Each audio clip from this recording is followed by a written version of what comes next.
Hello, everybody. Welcome back to Blue Clouds Media Sports. My name is Nate Zion, and today, December 28th, 2022, we're bringing you the post match review of yesterday's Chelsea and Bournemouth game.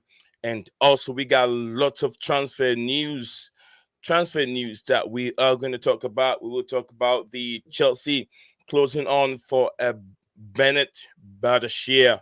Chelsea closing on Bennett Badiashile. Andrew Santos deal. Also, we have an update for it. And Jordan Pickford and Chelsea link. I don't know where that was coming from, but I saw it somewhere and I put that up. I know Chelsea fans might be interested. Some are not interested in it. If we can compare Pickford and then the American goalkeeper, and then also Edouard Mendy, who can do a job for Chelsea. We're looking at those two things. And then McAllister also being linked with Liverpool. Once upon a time, it was Gakpo. Liverpool could not secure that signature. It looks like it's getting stronger and stronger. And Man United are getting close, about 80% done deal. They are glitching that guy. They are getting hold of him. Gakpo is on his way to Manchester United. What are Liverpool fans doing? Let me know what you think. What is your club doing at this moment? What do you want your club to do? What kind of striker, what kind of a midfielder, what kind of a defender do you want your football club to bring in at this moment? We will get into it. And let me know, as usual, I'm being joined here by Steven, my co-host. Most of the time, he's had a very, very good holiday. Steven has had a very, very good holiday, and then he's back. He's been chilling all day. Welcome back, Steven. Yeah, thanks for having me. It's good to be back. I would have joined if I had the today, but obviously there were some issues there. So, I don't know. I'm not sure if you saw what I just sent. Update on David Datro Fofana, Chelsea pre-agreement, 1st January 2023. Okay.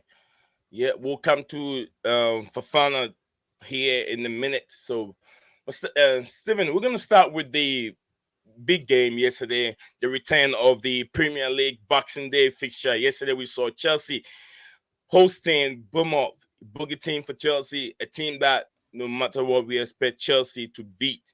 I was like, Chelsea nowadays have become like in England. Chelsea have become like an English national team where they beat the teams that they can beat, but when it comes to the most important point to face the big guys, then they end up fumbling. They can't go across that line. In your own opinion, what do you before I come back to you again? Ryan just joined us here. Let me get to Ryan before Steven comes in, so that Ryan doesn't stay on the backstage for too long. Welcome to the stream, Ryan, and Merry Christmas to you. And then wish you a Happy New Year, brother. Thank you very much, Nazan. Thank you, Stephen. Okay, yeah, just like you said, we were going through. Let me summarize what I just did earlier on. It is we were going through some of the games that were being played yesterday, and we can, as you're here, we will talk about the Liverpool game too. So because Stephen will not give you much about Liverpool game because he's a diehard Chelsea fan. So you are a diehard Liverpool fan. I'll take your opinion on that game. And also we have transfer news. We'll be talking about Reece James injury update, Chelsea closing on Benoit, Badiashile, and also Andrew Santos deal update, Jordan Pickford and Chelsea link will come into that. McAllister also on his way to Liverpool. What is going on with Liverpool? Couldn't secure the deal for Gakpo. Ryan here will give us an update on what is going on. Why they move away? Because I felt like the Gakpo deal was definitely going to Liverpool, but it looks like it's sweeping away. So I'll start with Steven. Let's start with Liverpool game first. Liverpool played before Chelsea, so I'm going to start with Liverpool game first. Ryan, we saw Liverpool play. Are they back again?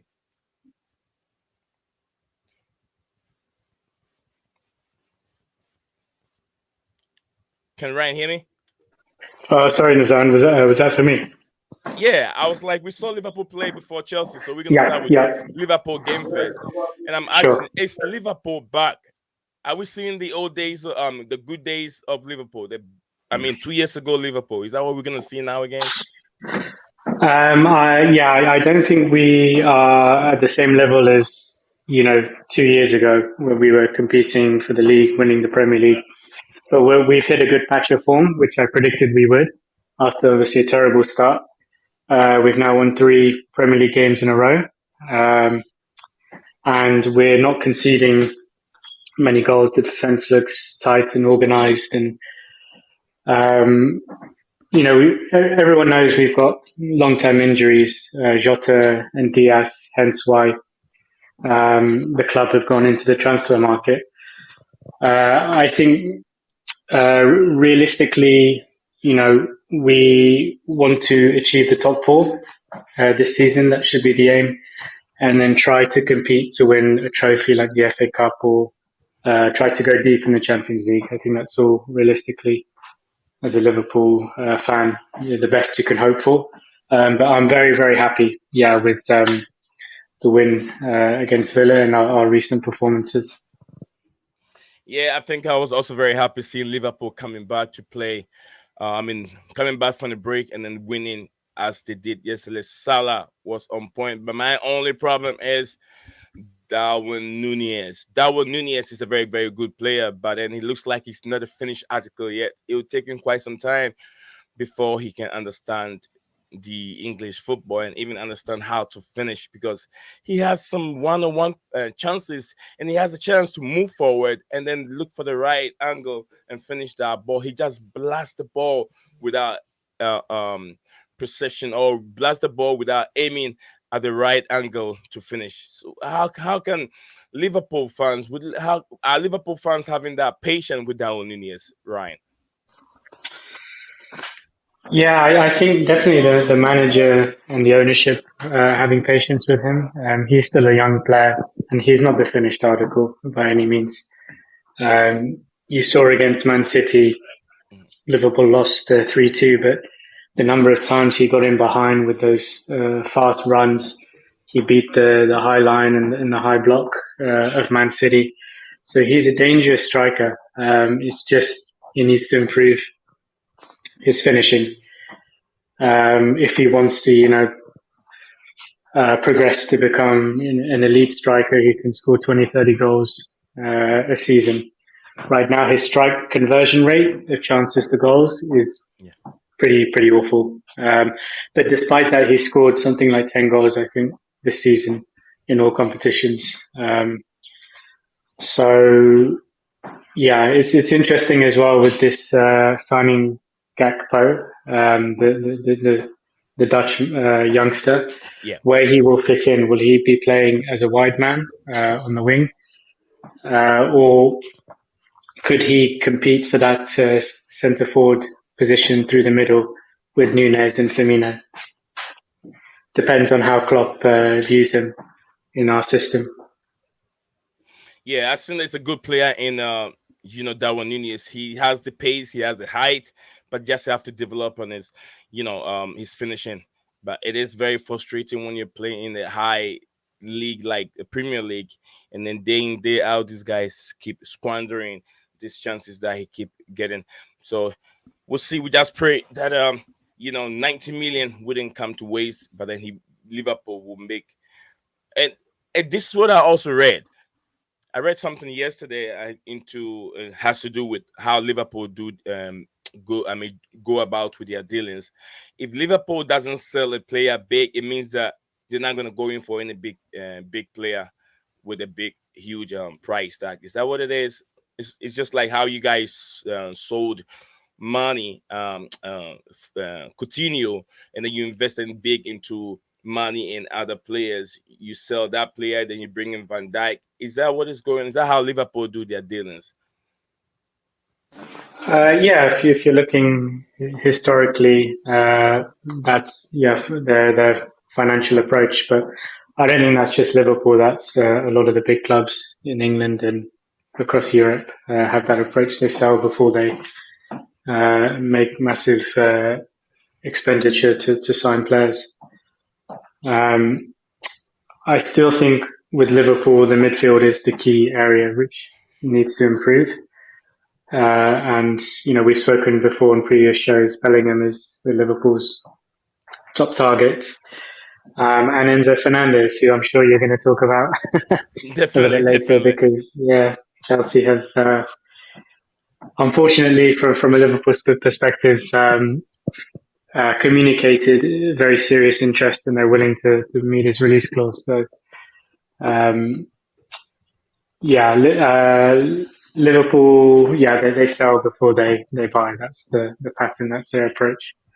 But I think with Luis Diaz, that was maybe a bit of an exception because he was bought in the January transfer window mid-season, something like 50 to 60 million, and that was because I think Klopp could see that there was a lot of interest building from other clubs, and Liverpool wanted to beat their rivals to get him. Liverpool also are very, very covert in their transfer dealings. I've noticed this Gakpo deal, was not really, widespread in the press and wasn't on many Liverpool fans' radars. I don't think we certainly were not the favourites, and then suddenly out of nowhere we signed him.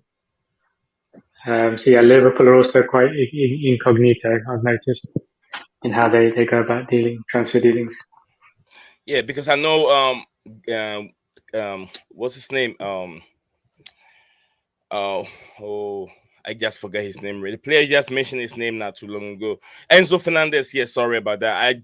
I know Enzo Fernandez was highly linked to Liverpool, but all of a sudden, my brother Chelsea Perspective even gave that news earlier on. He said that Chelsea have sent their representative to meet with Enzo Fernandez agent and then strike a deal. They are in advanced talk at this moment. And then all of a sudden, they're taking that deal away from Liverpool. Liverpool have been so quiet. I don't know why Liverpool are doing. I mean, FSG is doing that to Liverpool fans. So Liverpool don't want to pay the release clause, whatever it is, 80 to 100 million euros. Yeah. They're not keen on paying that amount. If they were able to do that, they would have already sealed the transaction. Yeah, my face keep going out of focus. I hate that from the camera when it does that. Yeah. Okay, that did still on that. We're gonna move on to big up to you, Chelsea Perspective. He says, big up my people, big up to you, my brother. Hope you're doing very, very well. You need some sleep, Chelsea Perspective. You're doing too much work. I123 love you said, hello, my brother. How are you doing? I'm doing very well. I'm blessed, and I hope you're doing great at your work. Also, thank you for tuning in as usual. I123 love you. So yeah, we're gonna go on to move on to Reece James. Now we're gonna come back to not Reece James. Yeah, the match review yesterday. I was gonna ask Stephen, but since Liverpool played their game before Chelsea, I started with Ryan. Stephen, what do you make of the game yesterday? Before we come back to Reece James, Stephen, Reece James. I'd muted myself and hadn't realised that's not clever. Okay. So I thought the first half it showed what we're potentially building to do and like where Potter's looking to take the team. And I was really impressed by that, given now he's had time with players, but obviously a lot of our team were at the World Cup, so he's only really had academy plus like Jorginho and the odd player who wasn't selected, obviously. So it's not like all the first team players were around for the whole time to learn what he wants. But I thought we looked quite fluid in the first half. And yeah, I was impressed. We managed to create a couple of good chances. And Havertz actually took a chance. I mean, it hit the body of the keeper, but a goal's a goal. We'll take it. Great work in the build-up as well. because Mount had to stretch to reach that because the ball looked like it would have gone past and got intercepted. And then obviously to then play that quick pass through to Sterling to split the defence to create that first crossing opportunity for Havertz to finish. Thought the move was absolutely brilliant. And then obviously Mount played it to Zakaria for the second, where Zakaria lost it. I think it was Havertz played it back to Mount. And he played it he hit it from outside the post, creeping back in. I said at the time, I'm not sure if you'll remember the outside the boot Michael Essien goal against Arsenal. Where it looked like it was going wide. Yeah, keep going on the that replays, this one was inside the foot and it was creeping back in. And it was, with the couple of exceptions, inside the foot, outside the foot, whatnot. It did sort of give me those sort of like memories of it's looking like it's going out, and it's just about creeps in. Absolutely perfect placement. And we know that Mount can do that. We know that he's got that in his locker. But second half, I thought we started all right, and then obviously we got to come to it. The Reece James injury. And I said at the time to people sitting around me, I said that injury, because typically any injury, not just a player who's a big player for your team, any injury to one of your teammates is going to make you and your teammates like the game's going to go flat for at least a little bit. But it's worse because of how the player he is for us, which is another thing you saw in the first half. But thankfully, it's not as serious as we all thought it would be. I think we all thought it'd be a lot longer term because it's a repeat of the same injury, same area. So thankfully, injury. Let's hope the medical department do not recommend that he can play something like 60 minutes straight away again, because we'll just be back in the same situation potentially. But one thing I will say is you couldn't tell that he'd been missing in terms of how he was playing. Like normally there'll be some reluctance from players that go in for certain challenges because of re-injury. He was just going in, just you wouldn't know he's been injured sort of by the way he performed. If you know what I mean. Yeah. So we're very lucky not to have Reece James gone for quite a long time. As a couple hours, we have this breaking news coming from Simon Phillip, and he tweeted this: Reece James will be out for 3 to 4 weeks, and 3 to 4 weeks. It's involved a lot of games. Lot of games that Reece James will be mixing. Probably, I'm not sure if we've got to the point where we'll be starting to be playing 3 games in a week. I'm sure that's what we're heading to, right, Stephen? He'll miss about 6 games. 6 games. Actually, roughly 6 games. It could be more, could be less. You never know. But roughly, he'll miss the Forest game on the weekend. Man City in a league next Thursday.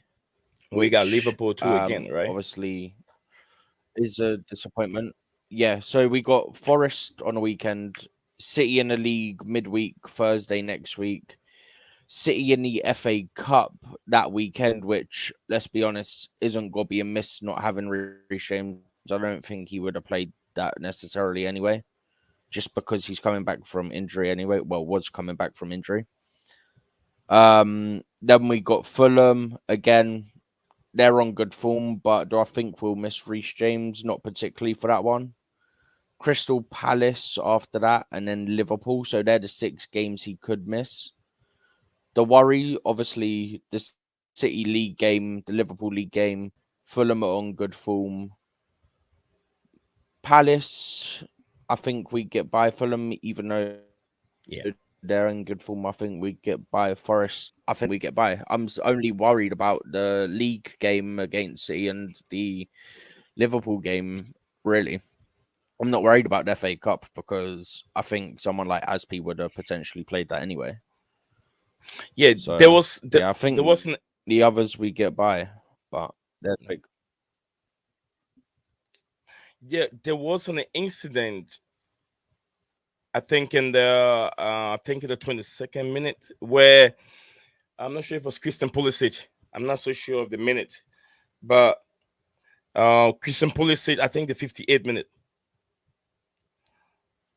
where I think Christian Pulisic. I think the 11th minute, Is 11th this the minute one where where he had the yeah, the pull him he pulled down in behind. the box? I'm very surprised that this decision went to VAR and VAR couldn't see that to rule that as a penalty because you could tell the referee was not in the right angle. He couldn't see what was going on very well. But then they have to revisit the incident and the VAR couldn't give that as a penalty in thinking there was not much involved in it for Pulisic to go down. But that stopped his progress of moving and having a chance to score a goal. Let me ask Ryan. Ryan, I'm not sure if you saw that incident. Ryan. I did see it, and I am shocked and surprised, as I'm sure both of you are, that it wasn't given as a penalty by the on-field ref or when VAR reviewed it, that they didn't uh, overturn the decision. I think it was a clear penalty. The only controversial aspect you can argue is, maybe he went down a bit easily. Yeah. But I mean, what kind of precedent are we setting here? We're saying that defenders can pull players, Players. attacking players' shirts in the box and get away with it, just because it's not the contact isn't strong enough to, bring them down or disturb them from shooting or passing. I mean, it's ridiculous. It's a penalty. I saw it real time, and then when I watched the highlights back, it's a penalty, no doubt about it. I agree with you. I agree with you 100% because I felt like that was a decision that went against Chelsea because I saw him very well where he pulled his shirt back. And then this have to go with Steven. This question is coming from I123 Love. She said, "Do you anticipate that his recovery will be really that fast as the medical has given us to 3 to 4 weeks?" Um, you can never be sure with these things because obviously there can always be a setback in the recovery itself. Right. But we saw that he was pushing to make the World Cup squad. He felt he was ready for the World Cup, and obviously we saw the message under, I think it was Ivan Tony's post, where Reece basically said, "If I speak, If speak, then I'll be in there's got to be trouble. some sort of issue." Not those words, but it's essentially what he said. Right. So yeah, basically that was what he got to. I'm not sure if you saw it. I think it's his personal trainer put up a thing on Instagram stories, and he said basically, I have to keep quiet despite having a lot to say, and it was regarding Reece James. That was put up last night. Yeah. It's Reece Just James. quickly as well. Okay. Yeah, just quick on what Ryan was saying about the penalty issue. I don't think it's the fact of the contact. I think the reason they didn't give it is because he still got the shot off. But then we saw when Chelsea played AC Milan in Milan, obviously the second game in the Champions League against them, That's that where Reece Mount got his shot off. We didn't think it was a penalty and they still gave it.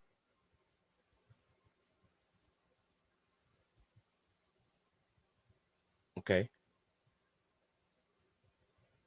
You there? Looks like Steven is having some. Yeah, I'm not sure if you can still hear me. Now we can. Uh, Go ahead, Steven. okay. I Yeah, I think was it's, saying, I think it's more the fact that he got a shot away, but they gave the penalty that we didn't think was a penalty when we played Milan in the second game. I think VAR is there, but then the interpretation of the people behind the screens interpret these decisions differently. Just like the one we saw Milan, just like what we saw yesterday. It's been interpreted differently because they have within a short period of time to digest and then come up with a verdict. So sometimes, you'll be lucky it goes your way, although there's a revisit time for them to look into it very well and come up with the right decision. They still wouldn't. Just like another game, Rashford, Manchester United offside. I think the other team scored. I think Fulham, right? Fulham. I'm very sure Fulham had to go back, and then was being disallowed. From what I saw on the screen, it looks like it's the guy was cleared onside, but it was being ruled as offside. So these are the things that, When although was there's this? VAR, yesterday's game against I think Manchester United, where was it Fulham and Manchester Oh, United I that played didn't see yesterday? it, but it was against Nottingham Forest. Nottingham I didn't see it, Forest, but it yeah, was against Forest. I Forest. I thought it was was listening Fulham, to it on yeah. the way home from Chelsea. Yeah, I think Forest has one go back and it was being disallowed. This guy, a former Wolves player, Ivorian international, who had that goal, and then it was Willy being Bully, right? disallowed. Willy Bully, yeah, Willy Bully. It was being disallowed by a VAR as an offside position. So yeah, let me see what I123 said again. He said after consultation between all parties, Reece will not have surgery but will undergo a rehabilitation program, and it's expected to be out expected to be out for 8 weeks. Yeah, thank you very much, I123, for your contribution. I love it. I love that. I love that. I don't want surgery. Surgery is not anything that a player will like in his career, because once a surgery comes, it takes forever to get back to your element again. With my surgery, people are telling me if I'm not lucky, I might not be the same person again. But if I am, because everyone is different, everybody reacted differently. Also, the doctor also told me that people that he's done surgery with the same kind of surgery that he's done on me, those people cannot walk again. So I'm one of the kind. I'm one of the kind. I'm very, very lucky to be walking again. So, like I said, it depends on the individual how your body react to surgeries and stuff like that. But I'm very happy, as I123 said, that he will not be going through and surgery. So yeah, undergo rehabilitation. I'm very, very That happy for that. Big up Nazaran, to just you, quickly, Kim Soo. Go ahead, Steven. that'd be in regards to the initial injury, because this one Chelsea put out a statement saying it'd be up to 4 weeks. So that bit of news might have been related to the actual initial injury that he was just returning from, because Chelsea's statement says it'd be up to a month out. Okay, so that makes a lot of sense. That makes it a month. That's a month to give us 4 weeks, basically. 4 weeks, basically. Big up to Yeah. you, King. So, Steve, let me read what Steven said. Steven said, well, we all say VAR is the issue, but reality, we all know it's official who are the issues. Absolutely, the officials, those behind there, don't interpret the rules very well, like they should be. Big up to you, Kim. So, my brother, I saw you earlier on my brother perspective screen. And thank you for joining us, and thank you for subscribing.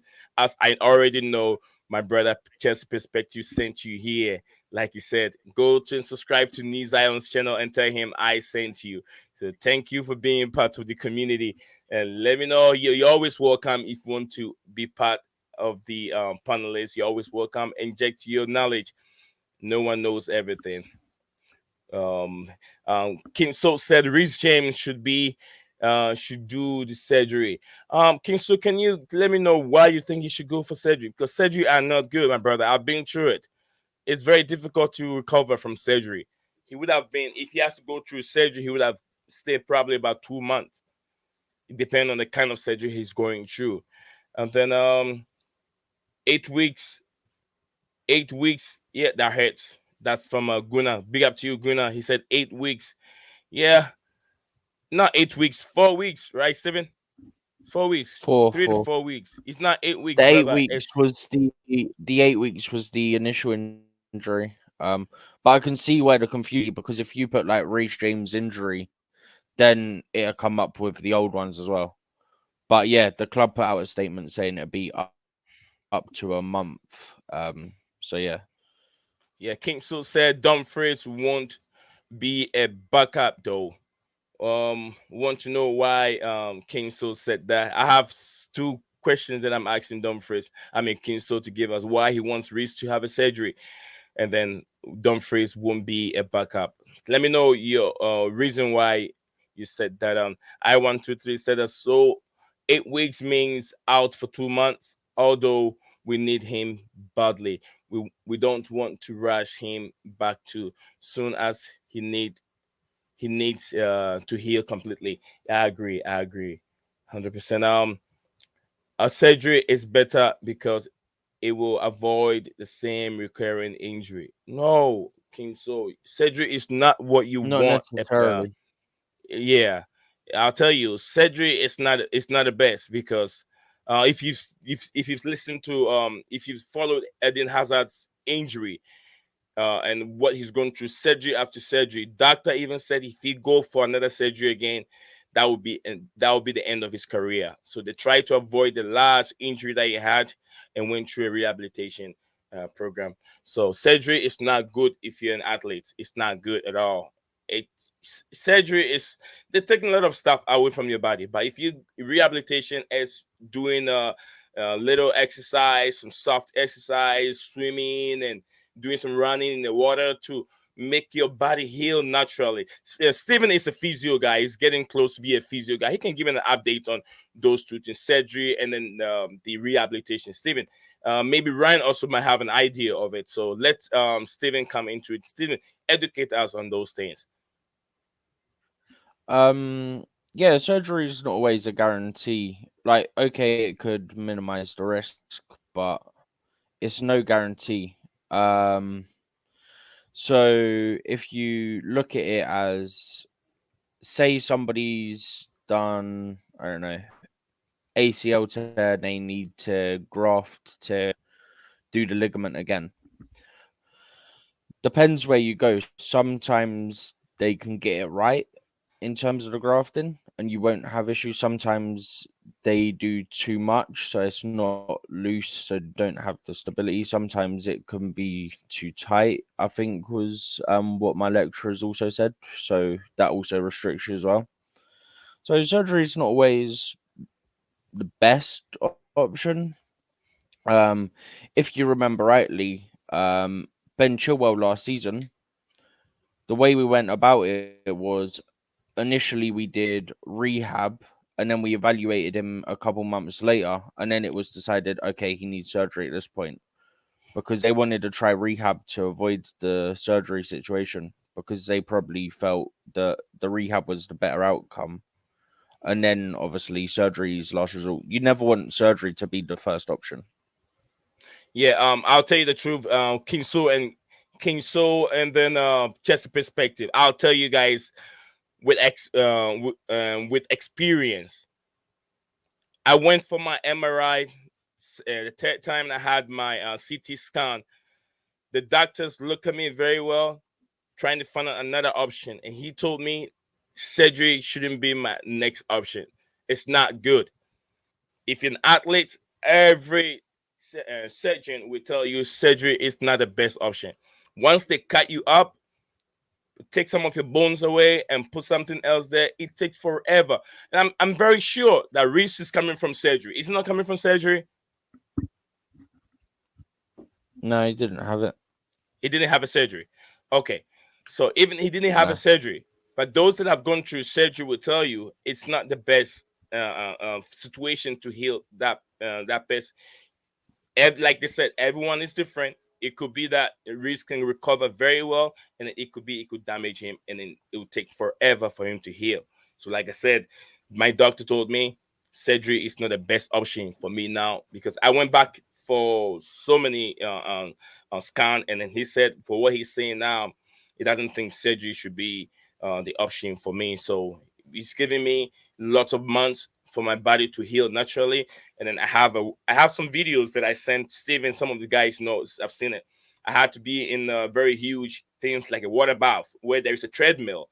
I had the water surrounded all the way to my chest, and I'm in the thing, and there's a treadmill where I keep walking in it to check my balance and then help my bones to move in a different manner, which helps the body very, very well. Warm water and that kind of stuff. So the doctors said the expert to tell you that the surgery is not the best way. But then we're gonna move forward. I know how Chester Perspective want him to do the surgery so he can get rid of all those crap and then get back to his strong way. Kinsu said the surgery is better because it will avoid the same recurring injury. It might or it could not. No one knows. Um, uh, Gunnar said he is expected to be out for 8 weeks. It was reported just now. Okay. No, We just I don't know if you're able to do it in the zone. The Chelsea website. yeah, I can do that. I can check that here. Do you know how to show that? Because that's where I got it. Because they I can check. confirm what Simon Johnson says. Yeah, while we're having this discussion, I'll check it right away and then I share with the viewers. Let me read some more. News here. I agree with you. Reece should go under the knife and correct the issue permanently. Dumfries is first team player at Inter. He wouldn't want to play a second role at Chelsea, second fiddle to anyone. It depends. Dumfries. It depends. We'll come into it. We'll come into that. We'll come to the transfer, right? We are just touching bases on yesterday's game. And then right from that, we'll get into the transfer because we have a Liverpool transfer news here and we have a Chelsea also transfer news here. Jordan Pickford also linked with Chelsea. I don't know what you guys have on it. I don't know what you guys' thoughts on that move. I123 said Cedric should always be very last option as he will never be completely the same ever again. This is said by I123. Love you. Very, very well said. Thank you, I123. I mean, everyone's opinion, but I'm taking this opinion from experts and people that have an experience that have gone through surgery. Myself, I've gone through 3 of them within 1 week. 3 surgery within 1 week. Coming open, close me back, coming open again, and close me back. 3 of them. So I'll tell you from experience, from the surgeon himself, the surgeon that did my surgery for me told me surgery is always the last thing you want to do. So I agree with I123. Love you, Payo. He said that Reece James is lucky to have age on his side. Absolutely. Age will play a factor on his role because he's very young. And like I said, my surgery told me because I'm young at my age, that helped me recover so quickly and being able to walk because he's done this 35 times in his career. And almost about 75 people could now walk. It takes forever if they start walking. It takes forever for them to get back to the element again. So just like I said, surgery is always the last option. Exactly, coach. Talking to Chester Perspective. Frimpong, if you guys don't know, Frimpong is a Ghanaian. I think he Ghanaian who's based in Germany. He plays for one of those teams. Frimpong is a Ghanaian. Leverkusen. Yeah, played for Leverkusen. So if you have Frimpong at the club, we're gonna have another party in the Premier League, another Tariq Lamptey, another Hudson Odoi, Michael Essien, those people. So they are very, very well, very strong. So yeah, Frimpong can be a very, very. I don't know. They couldn't finish up his deal to play for Ghana, but then I don't know if they like to play for Germany. Maybe in the future, Ghana might persuade him to play for the national team. But then he's a very, very good player. We can look at him too as an option. Big up to you, Mikael. Says hi, Blue Clouds. Big up to you, Mikael, big brother. I'll see you soon here when the World Cup. Yeah, I'll come to Canada without a doubt. Me and Chester Perspective, we'll come to Canada and see you. We'll drive together. Kim So said, but knowing Chelsea, they won't go for Frimpong. Well, we don't know. You don't know. We do know based on what our targets were going to be for the upcoming summer. Jeremy Frimpong and Mal Gusto were both high up on the list. And then Juranovic has come back in now. but there's a couple other players that are linked as well. At right back, so we're not short of options. There's names there, and I'm sure we'll hear more in the next few days on who we're looking at. Yeah, absolutely. There are more news going on. See who Chelsea will be going for. The transfer window will be opening very soon. So here we'll be assessing and looking at players that are likely to join the club, and we'll be looking at this guy here. Another news that just came in, not earlier on. Where is my thing? Good God.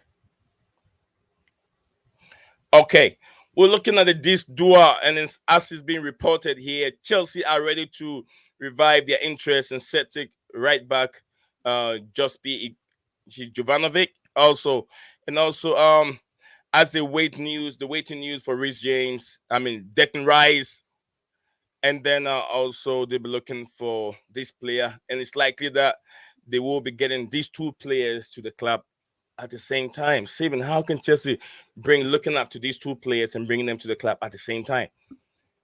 If Ryan, we manage it, it'll be a masterstroke. I think he had connection issues, or he had to go, because I can't see him at the moment. No, he's back. Unless he's backstage. Ryan is still there. Yeah, he's backstage. I just saw him. Ah. Chelsea.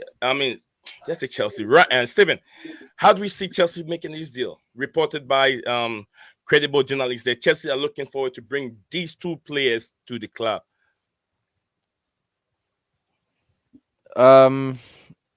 Yeah, as I said, if we manage to, then it'd be absolute stroke of genius. Plus, we're gonna lose Jorginho, potentially Kante as well. Kovacic is thinking about his future as well. Who knows what's going to happen with Ruben? So we don't know what's going to happen. We know that Jorginho could likely go, but Yeah. Kova's considered, which Ruben, we don't know what's going to happen there. Maybe he ends up leaving as well. But I'm just trying to re-find the thing I sent earlier about this. I'm struggling to find it. All right. Well, while Steven is searching for that, I'm going to get to Ryan. Ryan has been a bit quiet for way too long. Ryan, Enzo Fernandez was highly linked with Liverpool, but then it looks like things are turning to Chelsea's favor. Do you see Chelsea signing these two these two players to the club, Enzo Fernandez and Declan Rice? Yeah, I think they're both top targets for Chelsea in the midfield. Clearly, any Chelsea fan knows that they're going to be outgoings in the midfield in the summer. I'm not sure whether Zakaria will stay on. It's looking likely that Kante will leave. The future of Jorginho is uncertain, so they need to get replacements in. Declan Rice, we know, has been a long-term target. Yeah. What's interesting is whether Enzo Fernandez is supplementary and an additional target, or the focus is now he's become a priority because there's an issue with the Declan Rice pursuit.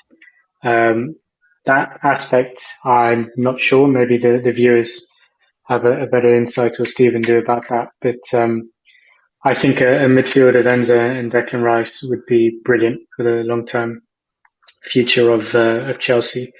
Different type of players, different styles, but I think it would gel and blend well. And just quickly to give my thoughts on the match yesterday, I agree with Stephen, what he said, that the first half Chelsea were fluid, creating chances. A lot of the attacks were coming down the right-hand side, so it's evident that Reece James, when he plays, just a much better side from an attacking sense. Raheem and Reece James were functioning very well down the right side, creating a lot of chances.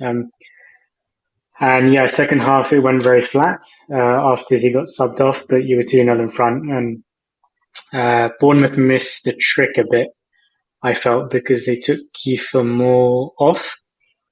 And after he went off, they started to gain a better foothold in their match and put crosses in, which were causing your defence some trouble. So with him still in the box, still on the pitch, I think they could have got a goal back. So yeah, Bournemouth definitely missed an opportunity there. But one player I very quickly want to give some flowers to is Cucurella. I mentioned this to you yesterday offline. I think that was his best performance in a Chelsea shirt. So I'd be keen to know the viewers if they agree. I thought he was brilliant.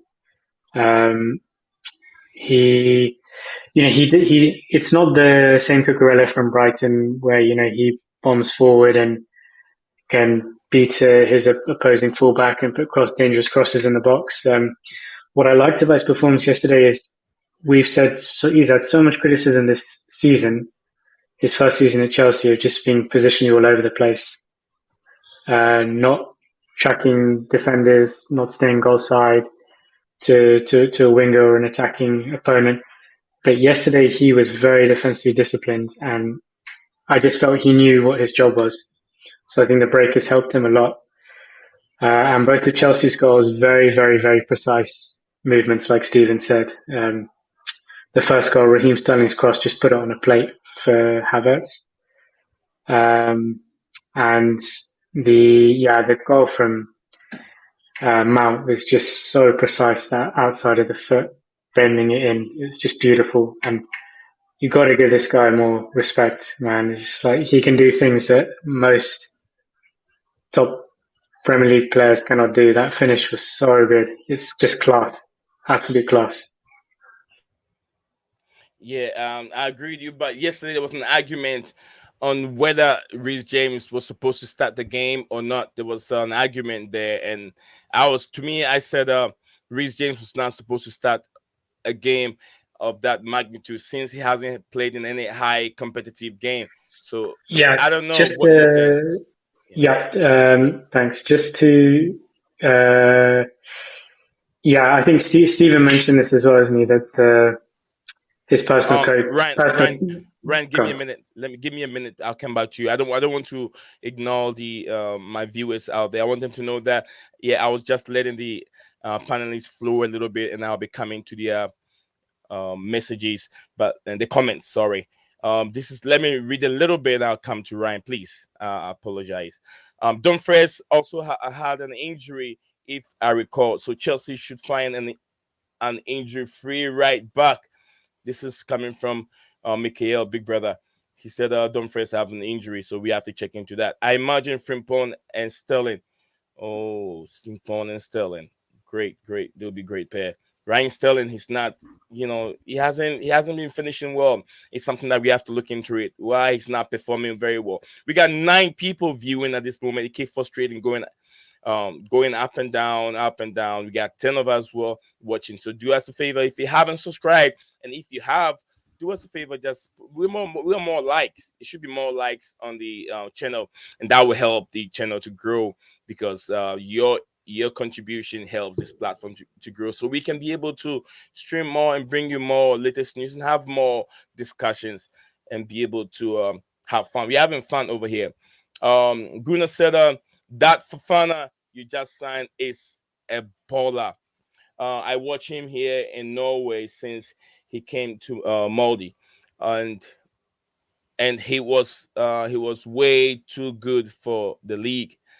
Glad he is gone now. Absolutely, Fofana is gone. He's good, but then the injury is the problem. His injury record, injury history No, with he's on Leicester. about David. He's on about David, that Trey Oh, Fofana, the one David, we that's true, signed. Fofana, the one we just find. Yeah.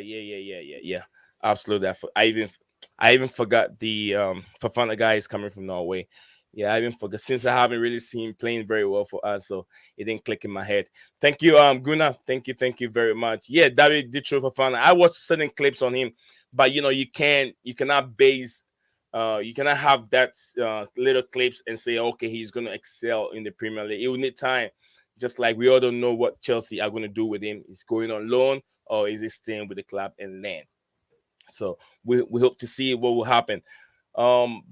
This is also coming from Kim So said Enzo is just hype. He ain't that guy.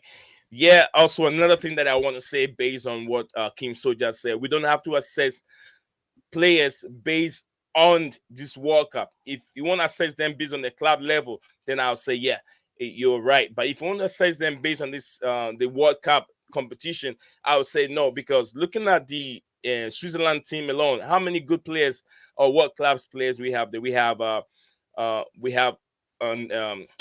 Zaka from Arsenal, and we have this guy from Chelsea, this midfielder from Chelsea, and then who else? I think we have Kanji. So three players alone, three top players you can find in Switzerland team. So when the Switzerland played against a team like Argentina, who has from goalkeeper to the bench are all world class players playing against a Switzerland team, and then Enzo becomes, outstanding. Then what are we looking at?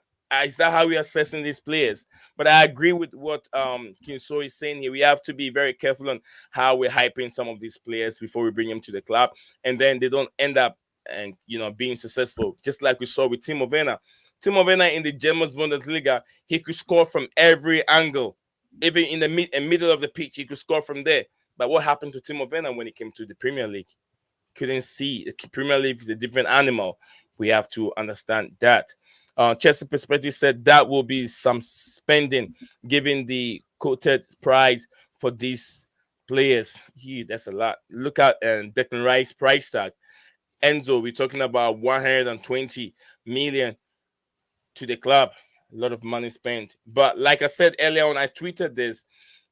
Chelsea didn't spend that much money 3 seasons ago. 2 seasons they didn't spend nothing, but they spent almost about 200 million. I'm very sure 200 million last season. How much is 200. Chelsea? It was about 280 last year.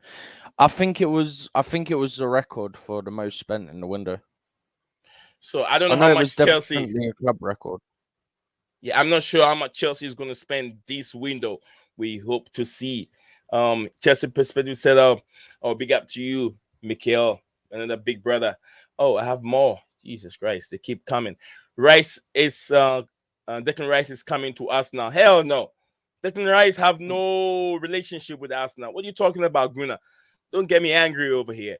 Rice is going nowhere to Arsenal. I'm telling you, if you put Arsenal down and put Chelsea down, Rice has his belly button tied to Chelsea Football Club. He's got no relationship to Arsenal. Thank you anyway, Gunnar. I forgot to tell you. Thank you giving us Mario Atchison. It's a very, very good player. Your club did a very good job giving us Mario Atchison. Thank you very much. You guys are very good. You gave us a very good player. Uh, King said injuries FC. Maybe we should try Cucurella at right back and Luis Hall at left back. Luis Hall, another up and coming player, No. very, very good player that we have in our hands. Like the video, guys. Like the video. We got 12 of us watching this. Right. Thank you very much, Chelsea Perspective. Thank you for your help. And then bringing me more subscribers. Thank you very, very much. Gunnar said, I know for a fact from people close to Fofana that he was going to Brighton next summer, and Chelsea picked him up. Now because of Potter, he is not going on loan. Trust me. Yeah, I hope he doesn't go on loan. I pray that he doesn't go on loan. Stay with Chelsea and learn from experienced players and learn from the Premier League. Hutchison is good, but we got better players coming up, and good luck to him. Oh, thank you very much. I know you guys have too much. That's why you give us Hutchison, but I want to say thank you for Omari Hutchison. I was just thinking he was going to have a game time yesterday, but I don't know what Potter is thinking. Man, Potter is thinking of these young players. You got Hutchison. You have Christian Pulisic who run around and doesn't do anything. They're all scared to go into the 18. Hutchison, I've seen this guy. He can run. He's not scared to get into the 18 and do some magic. So yeah, getting back to Ryan. So let me read this one more. How many goals will Aubameyang score this season? For that, I don't know. Right. I don't think that much. I'm in trouble. Yeah, and Steven said if he speaks, he'll be in trouble. Steven has a lot to say about Bamiyan. But let's go to Ryan. Ryan was on the floor before I took the microphone away from him. Mr. Ryan, No welcome back. problem. Welcome back. No problem. Yeah, just to go back to Reece James's injury situation and just look at it more broadly. And I think this is something Stephen has mentioned, and probably yourself, Nizan, have mentioned it as well. That there has to be some serious introspective evaluation of the Chelsea medical staff because no other top club has this number of long-term injuries, and not just long-term injuries, but repeat injuries. So players being out injured, needing surgery, not needing surgery, coming back, and then they're getting straight away injured again. It's happened to Fofana, and now it's happened to Reece James. So there's a pattern there, and it's very interesting what Stephen mentioned about Reece James's personal coach saying he can't speak or doesn't want to speak, but he has a lot to say. So clearly there's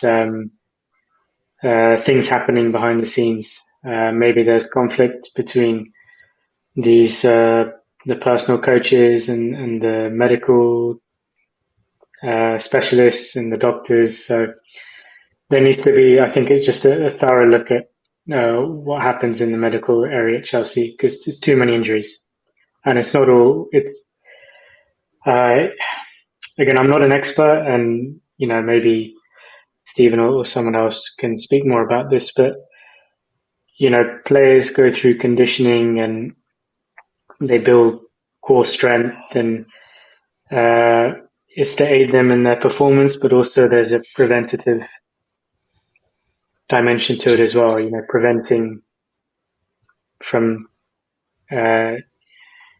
having serious injuries to their ligaments, to their bones, whatever, fractures. So there's just something's not right there. There's too many injuries happening to Chelsea players, in my opinion. Yeah, It's it is fine with true. our medical department. He'll be back in 2 weeks. Yeah, I was gonna share this. This is coming from Fabrizio Romano, the one that you just shared. You put in the link. Let me see how I can do this because YouTube is getting annoying these days, guys. YouTube is getting annoying, and if you're not careful, they just put whatever on your screen. But Nizan, you know what I'm getting at. I don't want now. Chilwell is the next one. He's due back, isn't he? He's due back in like a month's time. You don't want him to come back and then the same pattern repeats. He plays his first game, he gets injured, and then he's out for another month. Okay. Yeah, it is true. It is true. I wasn't even happy when the way they started him because we need him more than everything. We need him too much. We need him to because we saw as soon as they took him off, the whole squad, the whole team, everything went down. So I understand what Ryan is saying here. So And very quickly on Juranovic. He's a player that caught my eye in the World Cup. I'm sure the viewers listening here who watched the Croatia-Brazil game, he kept what's his name, Vinicius Junior quiet virtually the whole game, playing right back. I think he would be a very shrewd signing and one that Chelsea need to make this January transfer window. Oh boy. This is I'm trying to find that tweet coming from Fabrizio Romano. I think I have it here. Okay, this is let me share it now. I got it now.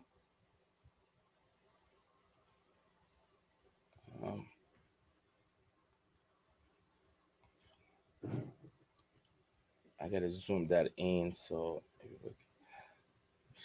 this is what we were talking about here from Fabrizio Romano. That is his tweet. And then he said, Reece James. I'm not sure if you guys can read it. Can you read it very well? Yeah. He said, Got it. yeah, this is Chelsea's statement on James' injury. Reece James underwent assessment earlier today. Scan results confirm a setback with Reece set to be ruled out for up to a month. Club confirmed. So we all know at this moment what we're dealing with. So a month, which is 4 weeks, like I said. So Gunnar, thank you for your information, but this is what we have now. It is confirmed from club and then also confirmed from transfer guru Fabrizio Romano. We're gonna move on now. So we'll be talking about what is next. Some more transfer news over here. Do I have some more things I'm gonna read? Yep. There's Guys, do you another have what to one say? that's coming. One more just came in. This is Kinso said police has played well. Yeah, look, we should be able to identify playing well, just like we always say. Oh, Timo Werner, he's very good, and it's energy that he gives. He played very well and give chances to others to score. Pulisic play well. It's in this. Are we prioritizing industry over what is the main asset is to score goals? Are we? What's the difference? Playing well and then getting beyond the line, scoring goals, playing well, score goals, play well, score goals. But then play well. What are we? What do we value over here, Ryan and Steven? Just like we see Nunez. Nunez is very good. He plays, he runs, he does it. But the most important thing is the goal, and it's not giving us. So, do you value his industry, or do you value what he's in the club to do to score goals or create an assist? What will you value, Ryan and Steven? Industry over the main objectivity.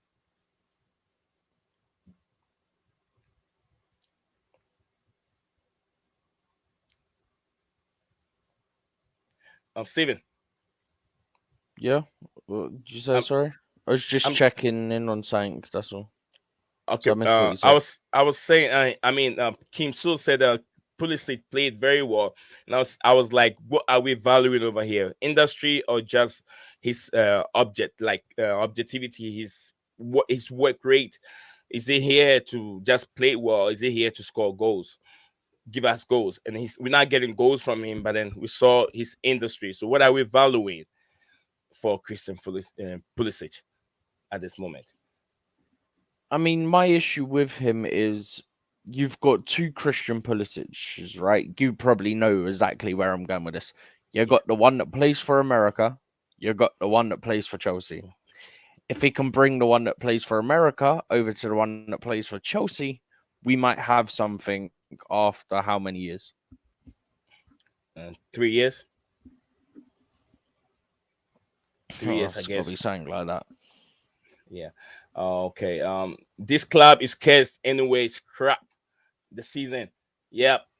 That's the last message that I have here. If you're thinking of a top 4, it's not happening. This season, it's not gonna happen. Forget about it. Chelsea are out of the top 4 because this team, from what I saw yesterday, there's no way that team can beat Manchester United. There's no way that team can beat City. There's no way that team can beat Newcastle United. No way. Even they cannot beat a Leeds United team. Did you see that the energy that they brought to the pitch? My only problem with Chelsea team at this moment is the final third decision making when they get out front on counter. We saw one Gallagher. I'm not sure, Steven. Did you see that chance that Gallagher had? Decision making was very, very poor. But Ryan, the shot that was blocked. the shot that was blocked. The shot, the chance, they have players left, right, center. What decision? What's the decision? When he gets there, they get confused. They don't know what to do when they get to that position. 1-on-1, 2v1, 3v1. What are we doing? Either it goes, they pass the ball to the wrong player in an offside position, or the ball will be blocked. They don't put it in the right position. They can't ding the ball. They can't put this huge pole. Look at these angles. But then they choose to go in the middle, and it's being blocked all the time. That is my problem with Chelsea team right now. The final decision making. That's what I'm saying. They can't beat any team. Bournemouth is there for Chelsea to beat. it's just like England. They will beat the Czechoslovakia, the Norways. But when it comes to playing Italy, come to playing Argentina, and then we see Hurricane blasting the ball over the bar. That's the problem. Chelsea is just like England national team. That's inexperience for you, brother. Absolutely inexperience. But how did they get this experience? Gallagher playing in the Premier League, Crystal Palace for quite some time. You should be able to get that experience, you know. So I don't know what you guys want to say about this before we move on to the next topic. Ryan and Steven, a little bit more to the game yesterday before we move on to the next topic. We've stayed on the review for too long. No, I've got nothing to add. Ryan, anything to add? No, not really. I just think with young players, you have to give them patience and accept that they're still progressing and learning the game. You see the same with like Man City. They've got a young player called Cole Palmer, who Guardiola, even he makes mistakes in the game, misses passes, shoots when he should pass. Guardiola was always very praising and positive about him to the press. Whereas you see the fans on social media just like a little bit negative about him. So yeah, a manager knows you need to be patient with a young player. Well, Till, thank you very much, Ryan. Thank you for taking your time to, give us that. According to Fabrizio Romano, this is coming from Fabrizio Romano. It says Bennett Badiashile negotiation in final stage, fee around 35 to 40 million. Has Chelsea got their man? And what are we to expect from this player? Ryan, I'm not sure if you know much about Badiashile.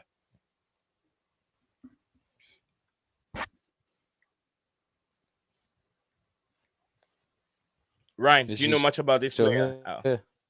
He's there. I think he just got unmuted.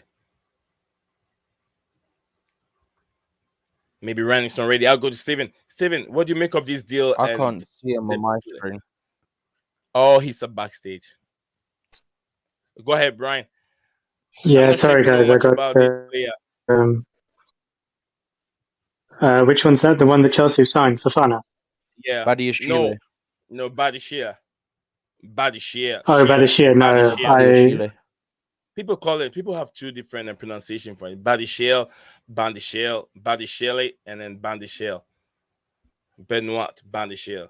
But yeah, go ahead, Ryan. Yeah, I don't know anything about this guy. Sorry. All right. Steven.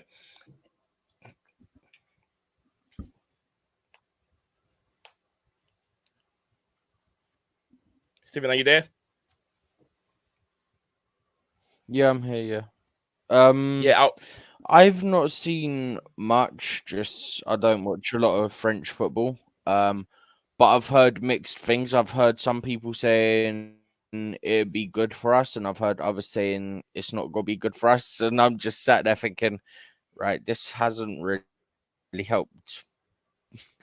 I've got to try and find the time to watch some of the games, but apparently Malang Sarr started instead of him today, so that's interesting. Yeah, King Soul said he said, like I said, the only way you can qualify for the UCL next season or next year is to win it. Can Chelsea win the UCL? It's another question that we have to put on the table and talk about it. We are finishing 6th this season. No way Liverpool and Manu will drop. Man United. Is it Man United? Okay. United will drop. Yeah, that's what I mean. Thank you, Steven. We won't win it. He said we won't win it. You wouldn't know. No one expected Chelsea to win it in 2012. No one. We were expected to win in 2008, but it went to the finals and we lost it to Manchester United. So the time that you don't expect Chelsea, and I don't even think that the bookmakers were behind Chelsea to win it against Manchester City in 2001, right? 2001. 2001. Yeah, 2-1. No one even think that Chelsea was going to win it playing against Man City with all that stuff. Oh, But then 2021. I was like, what do you mean 20, 2001? I was so 2021, confused. yeah. 2021, yeah, 2021 is what I mean. So yeah, when you don't expect Chelsea to win it, that is when they go ahead and win that trophy. So you wouldn't know, man. Football is full of uncertainty. Just one goal can change the dynamic of the game.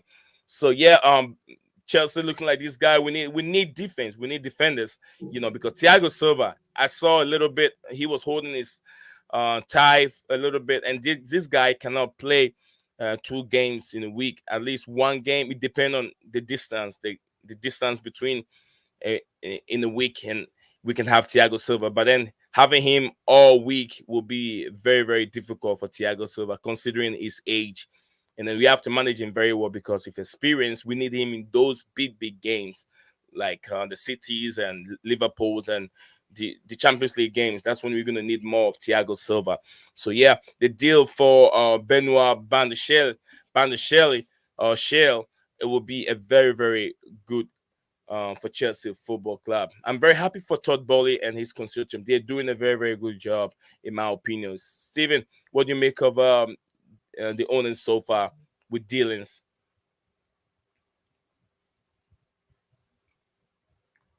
I mean, from group chats that I've been giving them a lot of praise Yeah.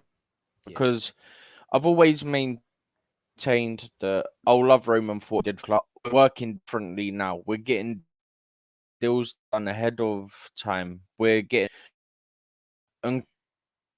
Unku we've got done for the summer. We're not even guaranteed Champions League football, Right. and we've managed to wrap up a deal for a top player to come in. We're getting top people deem some of the young players getting the top young players. They're coming and joining us because they can see a pathway now, and we're spending to get them. But will they get their opportunity under Potter? We've seen he likes using some young players, so chances are, yeah, they will get their chance. So it's nice to see us operate differently, get deals done early to beat the competition and things like this. And it's exciting because from what we know, we're looking to get our squad done bought and then to replace. So if someone gets bought by someone else or somebody's old and is leaving, you get someone to replace them. You don't need to spend all the money all this every summer. You get a set squad. We want a young squad under 25, preferably. Declan Rice would fit into that. Enzo Fernandez would fit into that. And then you get people as and when you need them. You don't buy for no reason, which is something that, let's be honest, we've seen Chelsea do in the past. Just buy for the sake of buying. Yeah, I'm not sure if you can hear me, Steven. Take over. I don't. Something's happening to the stream. Yeah, this took my camera off. I'm not sure what is going on. So keep going. Let me reset this camera back in. Okay, no worries. Yeah, so Ryan, do you know anything about this David that Fofana by any chance?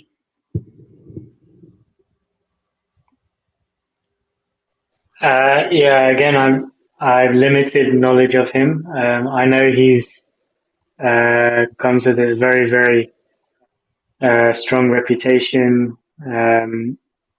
and yeah, he's a hot young prospect, and he fits the profile of what you were just saying in that under 25 bracket. It's clear that Chelsea are flexing their muscle in this January transfer window, and they're targeting young players, and that's the kind of long term project that's developing here, phasing out the older players and building a core squad of young talented players.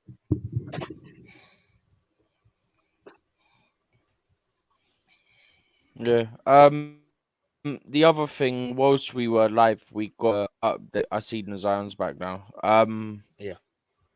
So yeah, Nuzan and Andrey Santos whilst we've been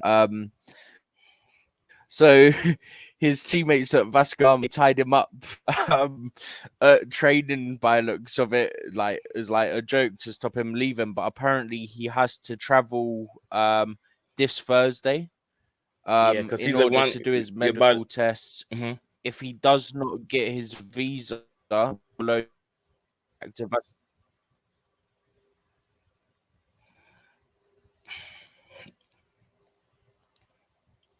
We cannot hear you, Stephen. Yeah, I've lost him. Okay, can you hear me now? Yeah, we can hear now. Yeah.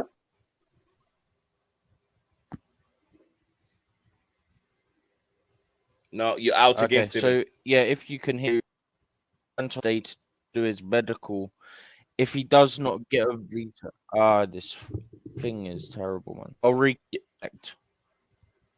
Okay, you can reconnect, check yourself out, and then come back as because Santos deal and Santos guy is the next on topic that I was about to talk about. I was about to get into. So, like you said, like Steven said, Chelsea set to sell another deal of Andrew Santos from Vasco da Gama. A deal that's looking like a very, very bargain, very, very good deal. But he has an update which I don't have. If he had shared the update with me, I would have read that out whilst we're waiting for him to return. Let me see if they have the update here real quick, so I can read that out. Read that out. Okay, this is a very funny picture.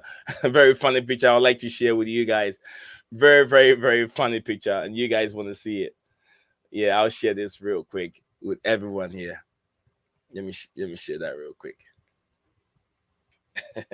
Very funny picture here. Oh, it's funny. Let me share that real quick, guys. I'm sure you guys are waiting to see it. Oh, there you go. This is what Steven was sharing. His Vasco teammate tied Andrew Santos up to stop him leaving. Leaving. Andrew Santos must travel this Thursday to carry out a medical test at Chelsea. If he does not get a visa to work, he will be loaned back. Will he make it? It's a very, very, very funny. The time up here, it's not going anywhere. That's a player. That's a young chap that Chelsea are willing to finish a deal with.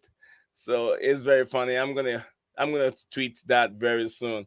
Thank you, Steven. Thank you very much for that. I lost all my guys. They're all back. So yeah, Steven, I shared this video up here and this picture up here. It looks very, very funny. What do you guys make of it, the viewers? It is very, very funny.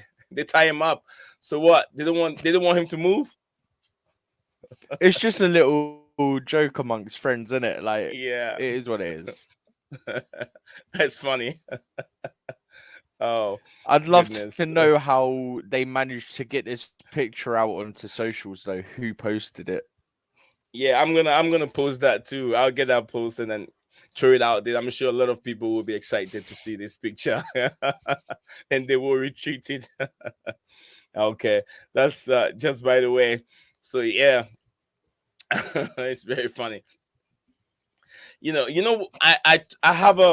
I've been talking to a Brazilian journalist who I'm trying to get in arrange a time on him when he get time to come over and give us a little bit of an insight of what this guy is going to provide to Chelsea and why he's been seen as a very top player, close to like a Neymar or any other top player that we've seen in Brazil. So yeah, I'm arranging that up, and when that is set up, I'll put a notification down for people to know so we can tune in and listen to this Brazilian talk about Santos. So yeah, that's also just by the way. What do you have next? What do you have next? Andrew Santos, Jordan Pickford.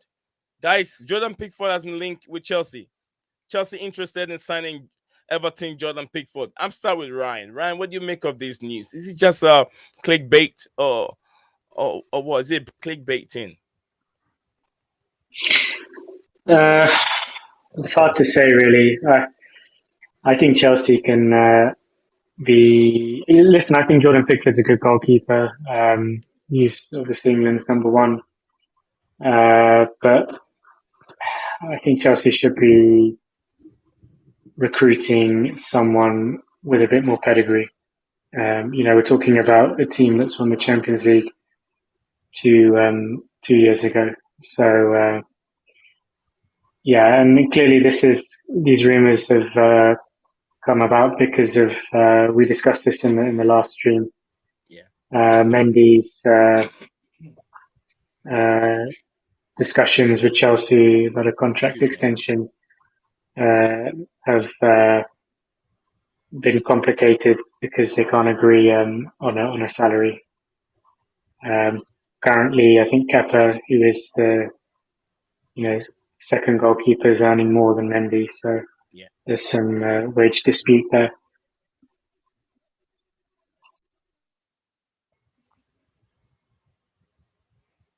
Are you there, Ryan? Yeah, it's I think it's probably clickbait and rumor at this stage, but one to watch. Okay. Thank you very much, Mr. Ryan. Stephen, and the last one is okay. Let me ask Stephen. Stephen, what do you make of these the rumor Jordan Pickford to Chelsea? I'm not sure if you've seen it anywhere.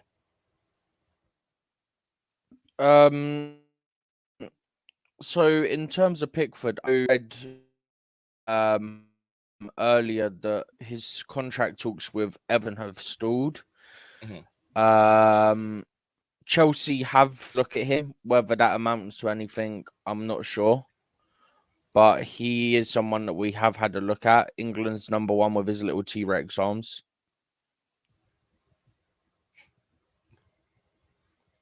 You there? Yep, I should be. I was just wondering if you ended your submission, what you were talking about. She just went off. Okay, so we've talked about Jordan Pickford. If his contract is coming to an end, I don't think it's a player that Chelsea wants to bring in. I know he's a very, very top goalkeeper, but then looking at what we have now, Mendy.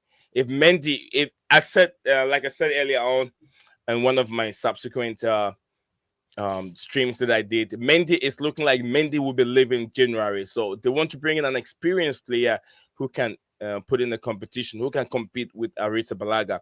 So it all has to do with Jordan Pickford. Is they want to play second fiddle to Graham Potter's number one choice, which is Arisa Balaga. I'm not so sure how Pickford is also. I've seen him play many times. He's quite good with his feet. Distribution is quite good. But, always your number one will be the number one. How many games will he be? And then also, will he be able to be imposed for Chelsea? And also, he has to think about, the Euros is coming here. The Euros is very close. And how long? How many games? If he has to move from Everton, it's not something that he has to do this January. He has to do it somewhere around summer. Because if he moves now, he's not going to get that many game time. He will be on the bench whilst Kepa is running the show. And that can jeopardize his position as number one for the Three Lions, if that sounds right, Ryan and Steven. I think he'll still end up going regardless with England. Well, Gary Southgate, even Maguire doesn't play, and he's still starting. He's a starting player in his team. So I understand. Okay, this is what we have for Liverpool. Liverpool, along with a number of other European elites, are keen on McAllister. He is valued around 35 million to 40 million. Ryan, McAllister. Alexis McAllister. Yeah. His price is good. To 35 to 40 million. Yeah, his price is good, but his stock has risen, obviously, with his performances at the World Cup for Argentina. Liverpool are not the only club that are courting him. There's some strong links have emerged today that Arsenal are very keen on him as well. And what you don't want is a transfer, bidding war, and then what's initially 30, 40 million becomes 50, 60 million, and then we're just priced out. But yeah, he would definitely be an improvement on Henderson and Harvey Elliott in our current midfielders, no doubt about it. I like him. I think he's a good player, McAllister. I liked him even before the World Cup. I thought he's very dependable young midfielder. The performances I've seen him in the Premier League. Yeah, McAllister, and then also Leonardo Trossard, and then there's other one player. There are some 3 players over there, and that the South Korea player. I haven't heard much about him. Mutu or Ngutu or something like that. Renault 2 or something like that. I can't remember the name, but he's a very, very good player too. So this is the question that I have to end the stream. We got 6 of us here. If you're just joining us, please do not hesitate to subscribe, like the video, and also put a like on the video for us, and share the video on any platform that you found yourself. Join the community, share, put your comments there, and I'll take my time to read them for you. One more, 3 questions that I have. Who is to be blamed for Reece James' injury? Who is to be blamed for Reece James' injury? Stephen, since Ryan is out for technical issues. Stephen, who is to be blamed for Reece James' injury? I've already said I'm blaming the medical department, because the medical department have already obviously said he's ready for this amount of minutes. Therefore, that's why Potter came out and said that was for him to play 60 minutes. I think the thing that is really irritating is that he got injured 7 minutes before he was meant to come off. He was meant to come off. He got injured in like the 53rd. Mo, let me ask you more question. Mo, don't go. If you're there, I want you to give me your opinion on who is to be blamed on the Reece James injury. Who is to be blamed on Reece James injury? Please, if you have any idea, let's share your opinion down there. Let me read it and let's see what you're talking about. Steven said he's blaming the medical department. So am I. I am blaming the medical department, and I was gonna blame Graham Potter, but I don't think it's Graham Potter's fault. He has to take instructions from the medical team, what they tell him to do. But I think that if they have team up very well and say, okay, hey, this guy is just coming from injury, long-term injury. He hasn't played in any competitive game like the Premier League game or anything. A preferred choice will be, can we start him from the bench and give him 30 minutes instead of 60 minutes like they thought they were going to give Reece James? So I think that starting him was not the best. 30 minutes from bench would have been good, and we could have our Reece James back again in the next game. So let me see what Mo have to say here. Mo, it's the owner, the host of the Blue Lounge YouTube channel. If you guys are here and you don't know him, you can check him out. Yeah, he's Mo. He's down there. You can check in on the comments. Blue Lounge YouTube channel. Blue Lounge YouTube channel. He's the owner of it. He's also very, very, big guy in the YouTube, the Chelsea fanatics and Chelsea community. You'll find him there. He's a very, very good guy, and you can get into it and subscribe if you haven't. And also, don't forget, big man like Chelsea Perspective.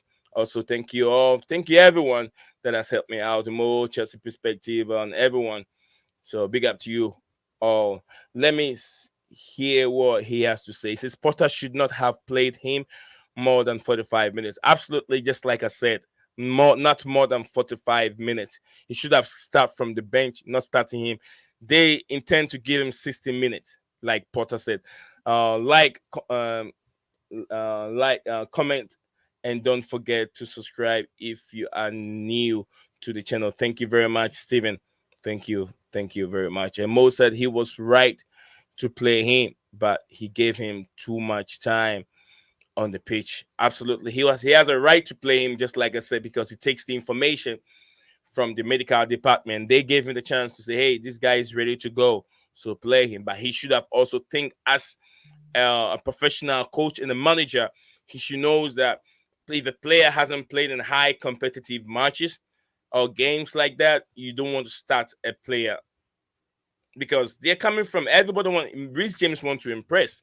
He wants to show everyone that I'm Reece James. I was unlucky. I missed the World Cup squad, but then I'm back. I told Gary Southgate I'm getting ready to. I'm getting ready. He could have taken me to the World Cup. So by the time we get to the quarterfinal stage of round of 16, I could play for in the Three Lions. But then Gary Southgate did not do that, and he even make a statement: if I say something, then we all know that what follows. So he's there. Reece James also will give you over 100% in every game that he plays, and we saw what happened. So I think Graham Potter should know better and give him less than 40 minutes. 30 minutes will be good for Reece James in his development whilst he was coming back from injury.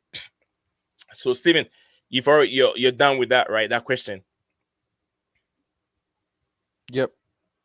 Okay, so the second question will be: where will Joao Felix land after all top Premier League clubs interested in him? Where do we see him going?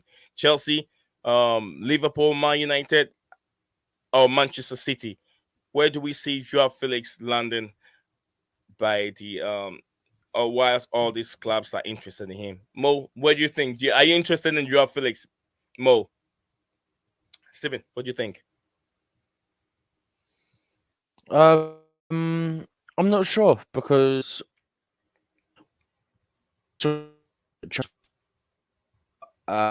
Chelsea would do a loan with Oh, Stephen, it's bad. an option. Chelsea would only do it if there's an option to buy. Can you take it over? Can you take it all over again, Stephen? You sound like robots. So can you take it all over again?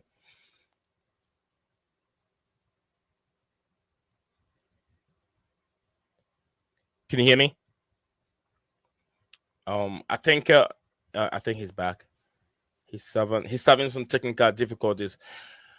Joao Felix, where are we going to see Joao Felix land? And from what I read earlier on, Atletico Madrid are offering Joao Felix. It's not done yet. You want to get out and come back? I'm going to take you out and come back again. Check if it's okay. If not, you can take yourself out and then come back again. From what I read about Joao Felix, it looks like Atletico Madrid is going to give him out for a loan deal, but then they're not willing to have an option. There's no option for anyone to buy Joao Felix when they loan him out. So I don't know. Is this something that Chelsea is willing to do? I'm not so sure, because when we give him the chance to excel in the Premier League, you loan him out to us, and then given the chance and we want to buy him back, there's no option there for us to, if we want to get Joao Felix. So I don't know about any of you that are watching. Joao Felix is a very good player. We saw him played in the Portuguese national team in the World Cup. He was outstanding. He played against Ghana. He played against, I think, South Korea. We saw him play, and he played very well. There's a player in him. But then he came up with certain statement that he made at Atletico Madrid, that the formation and the style of play that Diego Simeone plays, it doesn't really suit his ability. It doesn't really suit him, and he's not comfortable and happy with Diego Simeone, and he's ready to go on a long road with Diego Simeone. Ahead, they have the bad start. They'll be fighting here and there. He chooses to play when he wants to. He's not happy. He wants to move away from Atletico Madrid for now.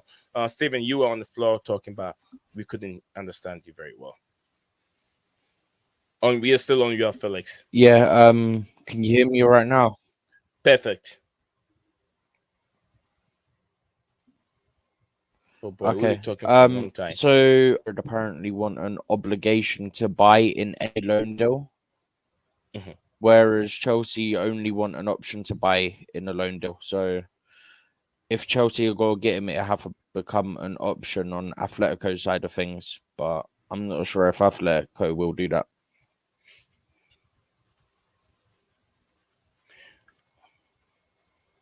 Mo said like, comment, and don't forget to subscribe if you are new to the channel. Thank you, Mo. And he said that he was right to play him, but he gave him to okay. I think I've read all that one. Edu Shed said, loving your show. Thank you very much, brother. I think my first time reading your comment and the first time seeing you, Edu. Thank you. I really appreciate you spending time to listen to our channel.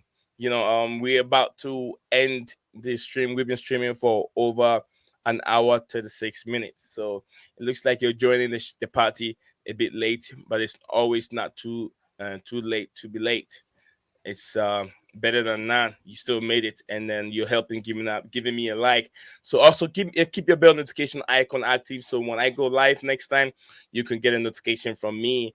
So you can always have your comment in. I'll take my time to read it. I don't charge anyone to read comment. Some do, but our platform, we don't do that. We don't charge our people to read their comment like super chats. Everything we start from Steven said, never too late to like and subscribe. Absolutely, never too late to like and subscribe. So the last question that we'll be asking ourselves and then talking about will be: can Chelsea overcome Man City in the next game after so many injury issues? That's the last comment we're gonna touch on. Question that we're gonna ask ourselves and trying to. I have my answer, and then. Okay, I have my answer here. I'm not sure about Steven. Can Chelsea overcome Man City in the next game after so many injury issues? What's going on, Mr. Steven? Yeah, so Forest next is the one after that, but obviously the worry now is obviously going to be Reece James, because now we got to rely on Azpilicueta to fill his shoes, and that's always a worry. We know it's just consistency isn't there, and he doesn't have the. If we keep looking in the first half against Bournemouth when we're attacking, we're actually creating chances, hitting the target, and actually finishing chances. Obviously, there's a chance, but it's been our issue all season, so we need to see it consistently to know whether or not that's been fixed. But issue for a couple, so maybe we might finally be on the right track.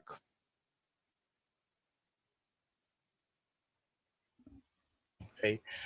I hope so, because the last game we played against Manchester City, there was chance that we could win that game, and we're not far off the performance. I mean, I know they kept the ball for quite some time, but then there's so many times we could see that Chelsea could have done better.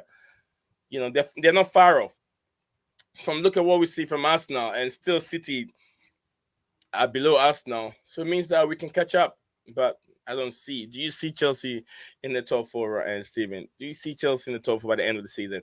And also, guys, if you're watching the stream, we got 5 of us. If you're just joining us, do not forget.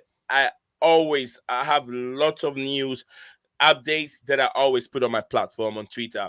So if you don't see me on YouTube, you can see some of my tweets on the Twitter page. You can follow me on Blue Clouds Media on Twitter. I put lots of stuff over there, and then sometimes it's funny, and sometimes they're very, very authentic news that I also break it by do more research so you can get it out there. This is coming from King So said my top 6. Go ahead, Steven. I'm not sure if you can still hear me, but from Fabrizio at the moment, regarding João Felix, loan recovered. We did at the end. Athletic would want an 86 million pound permanent. Wait, what? At the end, Atletico want more than 86 million pound with a permanent or loan with an obligation. Jorge Mendes isn't his agent. He's been involved in the talks. And Mendes has been talking to Chelsea, Arsenal, Manchester United. He's pushing for one of the clubs to go ahead with it.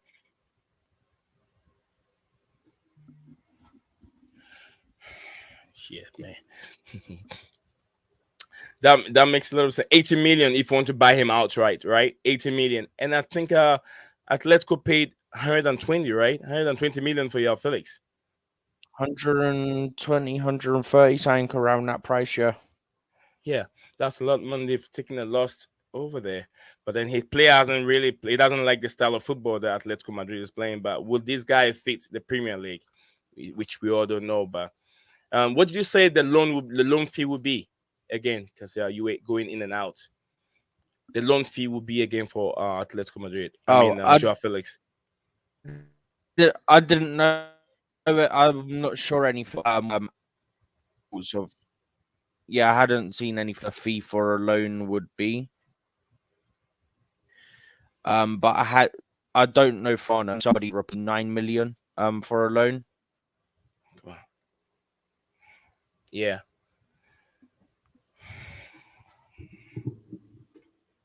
Okay. So 9 million for a loan and 80 million to buy him outright. That's not bad for his age and then as his talent. So I don't think that's that bad. And Kim So said my top 6 prediction: City, Arsenal, Man United, Liverpool, Tottenham, and Chelsea. So that means that Man City first, Arsenal second, Man United third, Liverpool fourth, Tottenham fifth, and Chelsea sixth. I won't disagree with you. Because 6th position for Chelsea, it won't be that bad concerning the way they're performing, unless we see miracles. I agree with you. I don't see Chelsea being in the top 4 unless we see miracles and they just go on the run, just like when Potter came to Chelsea. They went about 6 games unbeaten, Steven. They went like 6 games unbeaten, right? 9 games in all unbeaten. competitions. But I mean, talking about the Premier League, was 6 games unbeaten. That bit I don't know. I know it was 9 in all. It took me 2 seconds to find. I think it was 9 in all. A tweet later. If Chelsea makes top 4 this season, I will give 100 what? 100 million to you? 100 mil? Boy, you know what 100 mil can do to me? Jesus Christ, man, that's a lot of money. 100 mil. I want 1 million. Just give me 1 million. Don't give me 1 million euro or cities, or maybe pounds. Just give me. I like my money low. It will be in dollars. Just $1 million. I'll take that one.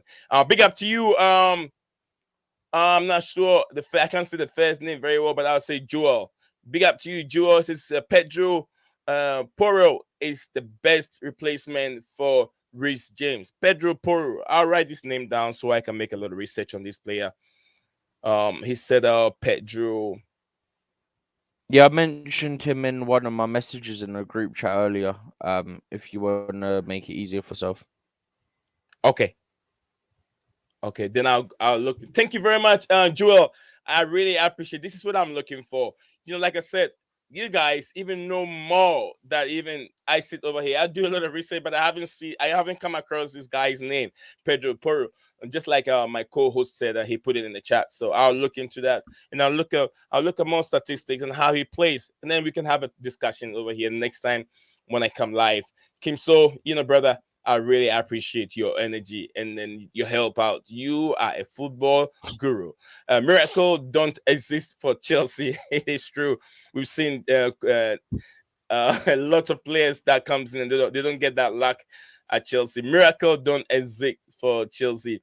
He said 100 mil. Yes, 100 mil. Bro, I'll welcome any money that you send to me. I'll take it in good faith to rebuild my brand. I'm still working on it. So if you give me that money, bro, I'll be out. I'll be competing with ESPN right now. If you give me that money, to be honest with you, I'll compete with ESPN, NBCSN, and Fox Sports, and all those guys out there. Those are my competitors. These are the people I'm trying to fight with.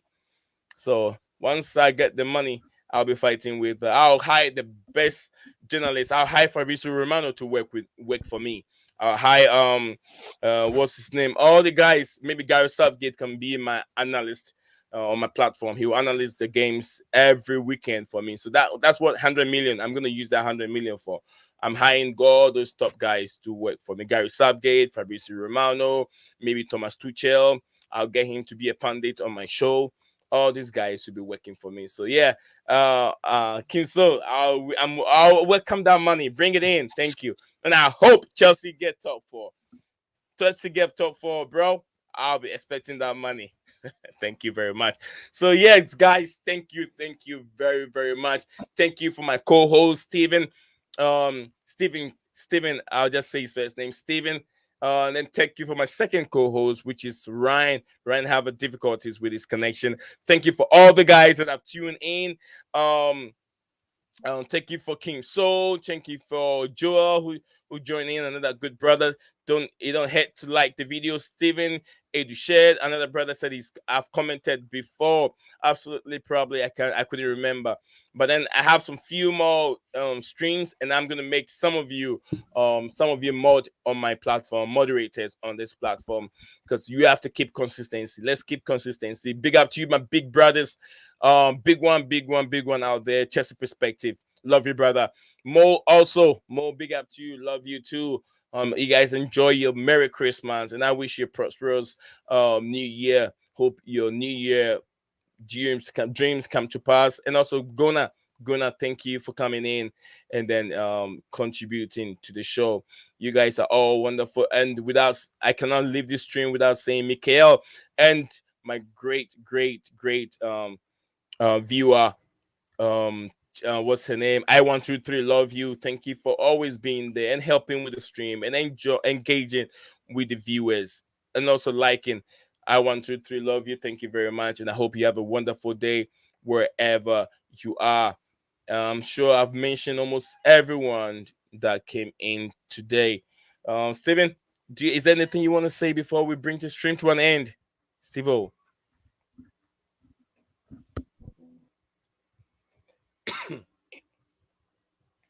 Steve-O, is there anything you want to say before we bring it to the end? Hello, Steven, can you hear me? Oh, Steven was out. Sorry, I didn't know he was out. Come on, camera. Stop doing that to me. I hate when the camera goes out of focus. Hello, Steven. You back? Yeah. You was Yeah, kind let's of robotic for me, so I jumped out. Okay. Let me know, guys, if you're watching. Let me know if I sound okay, because Steven said I was sounding robotic. I want to make sure if it's not me or it is him. So, guys, let me know if I sound okay over here.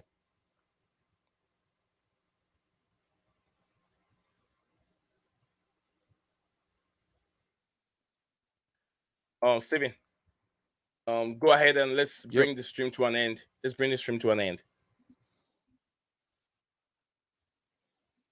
Yeah, I've got nothing left to say. Just is cool to be part of the stream. Yeah. And don't forget to like and subscribe. Yeah, we got more for you every day. We got more for you guys all. And I want to say thank you very much for all of you. Thank you very much for tuning in. And then let me put before I bring the stream to an end. I'm trying to type in the comments to thank everyone. Thank you for everyone that tuned in. So thank you, everyone. Okay. I think I can do that. But I have a couple names that I'm trying to use, type and then talk at the same time. But I have a little that I type in there. But thank you for everyone that joined in today. Steven, you have a wonderful day. I'm sure you stay there and don't go away. Let me. I think I have my motivational message for today. I said it earlier on. Slow is the fastest way to get to where you want to be. I've said this before, and it's the second time I'm repeating it. Slowly is the fastest way to get to where you want to be, not to rush yourself. So, You guys, little desperados, as I usually say, hang on to hope. We'll see you again tomorrow at the same time, 11 a.m. my time. Probably 5 hours different if you're in Africa. If you're in the UK, it's always 5 hours different. So when I stream at 11 a.m., it's always around 3 p.m. UK time. Steven, I hope I'm right, right? It's always 3 p.m.